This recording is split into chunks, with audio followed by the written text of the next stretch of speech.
જી આજે અલગ અલગ રાજકીય પક્ષોના આગેવાનો સાથે જેપીસી મળી રહી છે. આપણે શું મુદ્દાઓ મૂકી રહ્યા, શું ચર્ચા કરી રહ્યા? બિલકુલ વન નેશન વન ઇલેક્શન માટે આજે જે જીપીસી મળવાની છે એમાં આમ આદમી પાર્ટીના પ્રદેશ અધ્યક્ષ તરીકે સાથે સાથે અમારા ધારાસભ્યશ્રીઓ આજે અમને પણ અહીંયા અમારો મત મૂકવા માટે અને એમને જે પ્રેઝન્ટેશન બતાડવાનું છે એ લોકોએ એના માટે અમને આમંત્રિત કર્યા છે.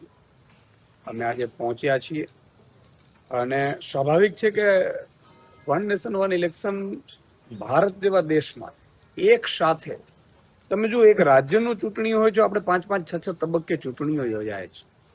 ઈવીએમમાં કેટલી ખરીદી થાય, ઈવીએમ કેટલા નવા ખરીદવા પડે કે દરેક જગ્યાએ હોય તો એ તો એટલે ઇન્ફ્રાસ્ટ્રક્ચર વાઇઝ પોસિબલ નથી. આપણી પાસે એટલી પોલીસ ફોર્સ કે જે વ્યવસ્થા બંદોબસ્ત થઈ શકે એનું પણ પૂરતું નથી.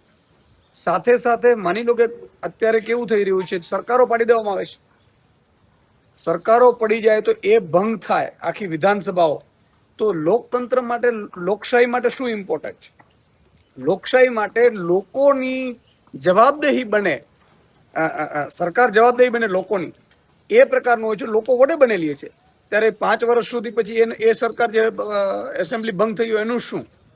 એટલે આ બધા પ્રશ્નો છે. સાથે સાથે જે પ્રાદેશિક પક્ષો છે, આજે લોકશાહીમાં બધાને ચૂંટણીઓ લડવાનો, ઉભા રહેવાનો અને પોતાનો પક્ષ રજૂ કરવાનો અધિકાર હોય છે, હક હોય છે.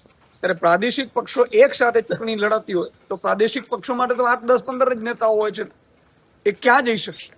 એટલે આ બધા મુદ્દાઓ છે જેને અમે આજે મૂકવાના છીએ.